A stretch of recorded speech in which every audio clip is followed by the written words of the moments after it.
gave him strength to endure. A week after his mother's passing, Samuel received another letter from his father. This time the tone was different. His father wrote about an appeal, something new his lawyer was trying. Samuel felt a small flicker of hope. It wasn't much, but it was something to hold on to.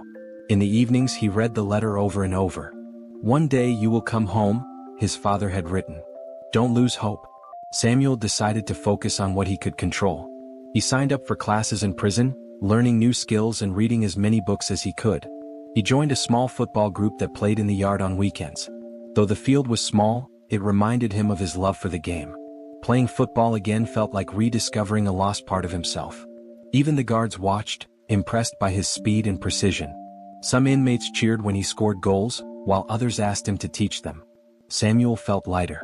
His heart still ached, but he kept moving forward. The appeal could take years, but Samuel promised himself to stay ready for the day his name would be cleared. Months passed slowly, but Samuel kept his routine. Football became his escape, and he felt alive when he played. The small prison yard was his field, and the inmates who joined him made it feel like a real match. His skills remained sharp, and in some ways, it felt like the outside world hadn't changed.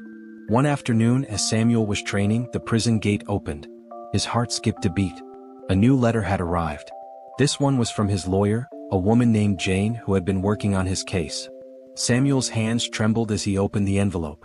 The letter explained that new evidence had been found.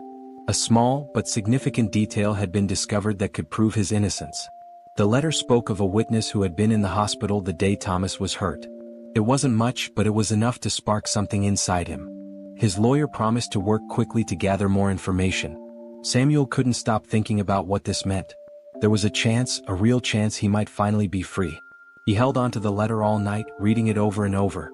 "This is my chance," he whispered to himself. Meanwhile, Victor was living a life that seemed perfect to those around him. He had graduated from university, started a successful career in business, and even married a beautiful woman named Rachel. But no matter how successful he became, something inside Victor was broken. The guilt from what he had done to Samuel never left him. Every time he looked at his children, the guilt gnawed at him, reminding him of the lie he had told. At night, he would lie awake, haunted by memories of the day Thomas fell.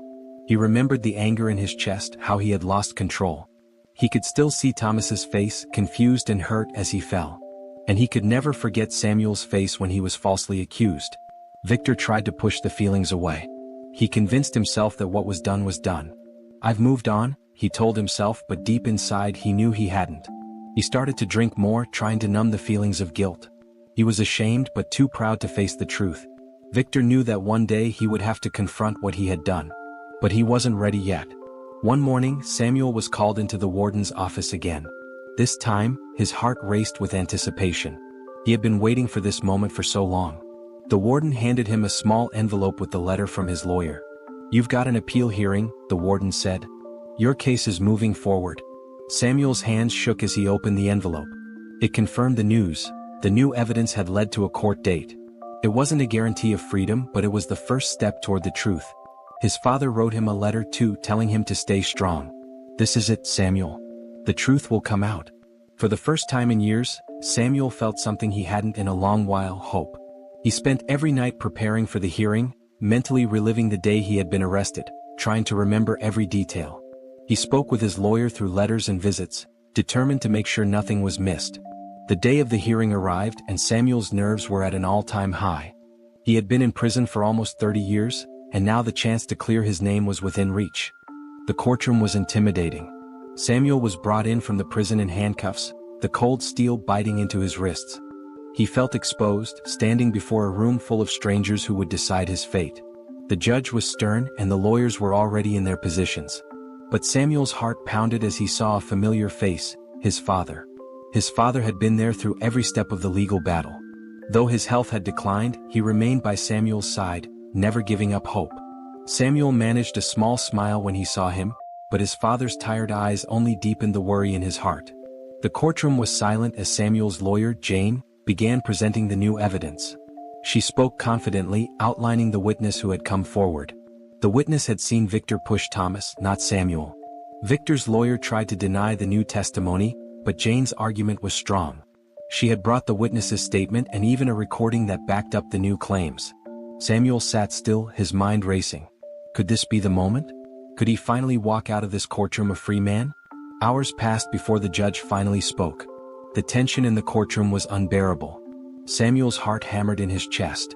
The evidence is compelling, the judge said. After reviewing the new testimony, we find that Samuel Okoye was wrongfully convicted. Samuel felt as if the world had stopped. His entire body went numb. His father's hand tightened on his arm. The judge continued, Samuel Okoye is hereby exonerated of all charges. You are free to go. Samuel's world exploded with joy. He could hardly believe it. After 30 years, after all the pain, the truth was finally out. He was innocent. His father hugged him tightly, tears streaming down his face. You did it, Samuel. You're free. Samuel couldn't speak. His mind was overwhelmed with emotion. He had waited so long for this moment, and now it was here. He was free. As he walked out of the courtroom, he took a deep breath, feeling the weight of his prison years slowly lifting off his shoulders. The air outside the courtroom felt different. It was fresh, almost surreal. Samuel stood in front of the courthouse, the sun shining down on him. After 30 years of being locked away, the world felt strange, too bright, too loud, too fast. But it was freedom. Real freedom. His father walked beside him, still holding his hand tightly. They had waited for this day, hoping it would come, but now that it had, it was hard to believe. Samuel's mind raced with all the things he wanted to do, all the dreams he had set aside. But the first thing he needed to do was go home. His home, the place he had left so many years ago, was still the same. When they got to the small house where his parents had lived, Samuel opened the door slowly. It smelled like his childhood, wood, old books, and the faint scent of his mother's cooking. But his mother was gone. She had passed away during his time in prison. The news had hit Samuel hard when he had first heard it. The guilt of not being able to be there for her weighed heavily on his heart. He sat down on the couch, remembering his childhood. His father stood beside him, but his face was drawn with sadness.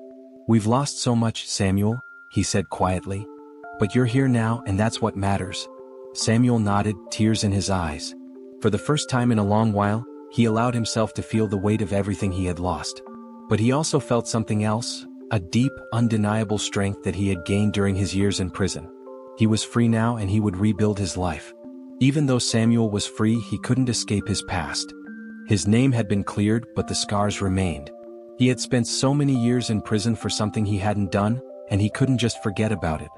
Everywhere he went, people recognized him, but they didn't know the real story. They didn't know the pain, the isolation, and the years he had lost. Samuel decided it was time to face the people who had wronged him. He went to the town where the whole tragedy began, hoping to find some closure. He didn't want revenge, he just wanted to look them in the eye and tell them the truth. When he arrived at the local cafe where Victor used to hang out with his friends, the air seemed thick with tension.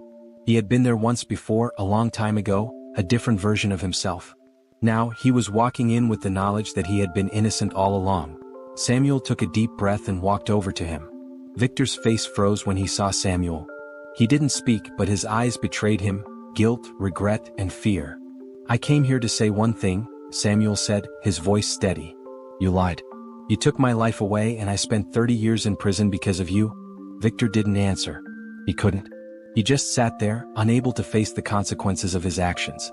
Samuel could see the guilt in his eyes, but it didn't bring him the peace he had hoped for. Victor's life had never been the same since that day.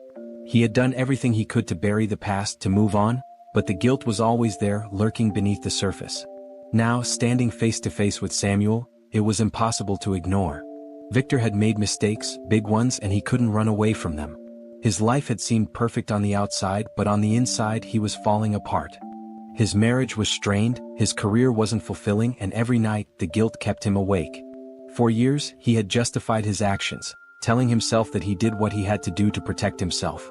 But seeing Samuel, seeing the man he had wronged, made it clear that no amount of success or wealth could cover up the truth. Samuel's words echoed in his mind. You took my life away. Victor knew it was true. He had blamed Samuel, and now the truth was out. Victor tried to apologize, but the words felt empty. How could he apologize for something so terrible? Samuel, seeing the pain in Victor's eyes, took a deep breath. I forgive you, he said quietly. But forgiveness doesn't change what happened. You'll have to live with that. Samuel knew that he had forgiven Victor, but forgiveness didn't mean forgetting. He had lost so much, his family, his youth, his dream of becoming a world-class footballer, But he still had his life, and that was something he would never take for granted again. He decided to focus on what he could do, rather than what had been taken from him. He had a new purpose now.